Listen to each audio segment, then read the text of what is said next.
Dear students, welcome to Pratima maths classes. तो जो हमारी क्लास 10th के क्वेश्चंस हैं उनका क्वेश्चन नंबर 11 करते हैं। If P Q is equals to 28 centimetre, हमें पेरीमीटर निकालना है ट्राइंगल पीएलएम का। मतलब हमें ये साइड दे रखी है बच्चे, और जो ये ट्राइंगल है ना पीएलएम, इसका पेरीमीटर पता करना है। पेरीमीटर का फॉर्मूला क्या होता है मेरा? Sum of all sides. ठीक है, अब साइड्स कौन सी हैं? P L plus L M plus P M, P L plus L M plus P M. अब जो एल एम है, अगर मैं उसको L N plus L M लिखूँ, L N plus N M, तो कोई फ़र्क नहीं पड़ेगा। ठीक है, इसको इस तरीके से भी मैं लिख सकती हूँ। और अगर आप ध्यान से देखो, मेरा ये सर्कल है तो उस पर मेरी एक तो ये जो एल एन है, एक ये टेंजेंट है, और एक जो मेरी ये वाली है एल क्यू है, एक ये टेंजेंट है। ठीक है, तो मैं क्या कर सकती हूँ, और एक ये एम आर भी है। एन एम किसके इक्वल है? एम आर के इक्वल। तो मैं एल एन को, क्योंकि हमें पता है सर्कल पर तो जो टेंजेंट होती हैं वो इक्वल होती हैं, तो एल एन को मैं एल क्यू लिख सकती हूँ, और जो मेरी एन एम है उसको मैं क्या लिख सकती हूँ? एम आर लिख सकती हूँ। ठीक है, तो हम यहाँ पे वही करेंगे, P L plus L Q plus M R plus P M. तो अब आप ध्यान से देखो, P L plus L Q किसके इक्वल है? पी क्यू के इक्वल है। ठीक है, प्लस में जो हमारी पी एम है और एम आर है वो किसके इक्वल है? पी आर के इक्वल है। ठीक है, तो हमें ये भी पता है कि अगर पी क्यू 28 है तो ये भी 28 होगी, क्योंकि ये भी टेंजेंट है। तो P Q plus P R 28 centimetre plus 28 centimetre किसके इक्वल हो जाएगा? 56 सेंटीमीटर के। तो ये मेरा इसका क्या हो जाएगा? आंसर हो जाएगा। आई होप आपको ये क्वेश्चन समझ आया होगा। अब हम चलेंगे नेक्स्ट क्वेश्चन की तरफ। बच्चे क्वेश्चन नंबर 12 देखते हैं। If two tangents are inclined at 60 degree are drawn to a circle of radius 3 centimeter, then find the length of each tangent।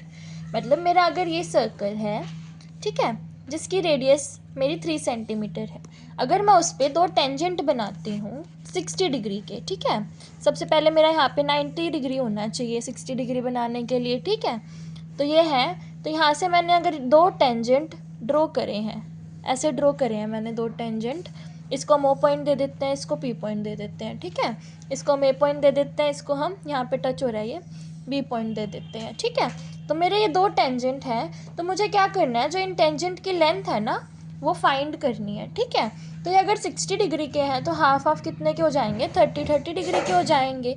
और जो मेरी रेडियस है, तो यहाँ पे हम रेडियस ड्रॉ कर सकते हैं। रेडियस कितनी है? 3 सेंटीमीटर है बच्चे। ठीक है, आपको डायग्राम समझ आ गया? तो अब आगे चलते हैं। हमें क्या दिया गया है? गिवन दैट जो एंगल ए पी बी है, जो एंगल ए पी बी मतलब जो ये दो टेंजेंट्स है वो कितना एंगल बना रही है? एंगल ए पी बी किसके इक्वल है? 60 डिग्री के इक्वल है।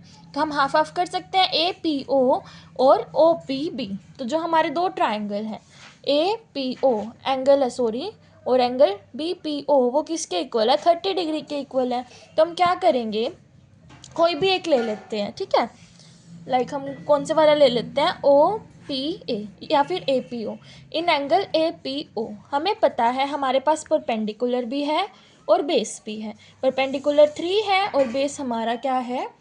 1 है। ठीक है, तो ओ ए हमारा 3 है, और जो हमारा ये वाला है ए पी है जो वो हमें पता नहीं है। ठीक है, तो हम कैसे लिख सकते हैं इसको? tan 30 degree is equals to O A upon A P. O A हमारा क्या है? परपेंडिकुलर, और ए पी मेरा क्या है? बेस है।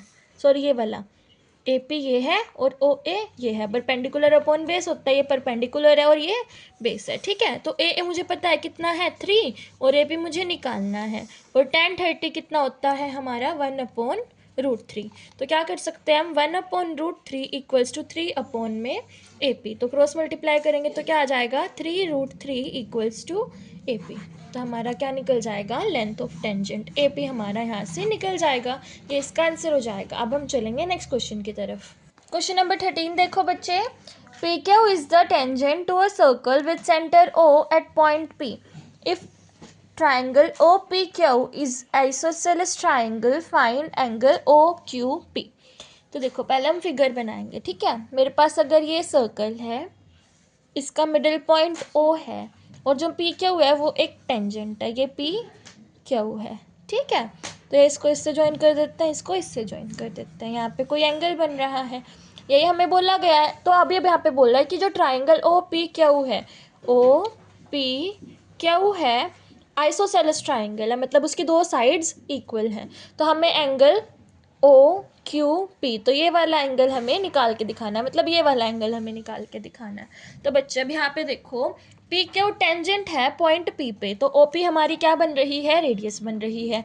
हमें इतना पता है जो रेडियस होती है वो टेंजेंट के परपेंडिकुलर होती है, O P is perpendicular to P Q या फिर क्यू पी, कुछ भी बोल लो, इज इक्वल्स टू एंगल किसके इक्वल है, फिर वो ओ पी क्यू के इक्वल है। O P Q angle O P Q जो कि क्या बनाता है, 90 डिग्री एंगल बनाता है। ठीक है, अब देखते हैं in triangle O P Q, हमारा ओ पी इक्वल है क्यू पी के, और angle P O P Q O equal है एंगल पी ओ क्यू के।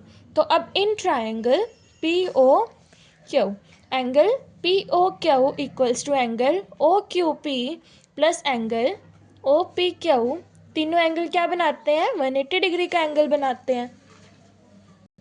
तो हमें ये एंगल तो दे ही रखा है, क्या दे रखा है, 90 डिग्री इक्वल्स टू 180 डिग्री। ठीक है, तो इसको हमारे ये दोनों इक्वल थे, तो इनको हम क्या बोल सकते हैं, two angle O Q P equals to 180 minus 90, तो angle O Q P two is equals to 90 degree आ जाएगा। एंगल ओ क्यू पी किसके इक्वल आ जाएगा, 90 divide by 2 equals to 45 degree.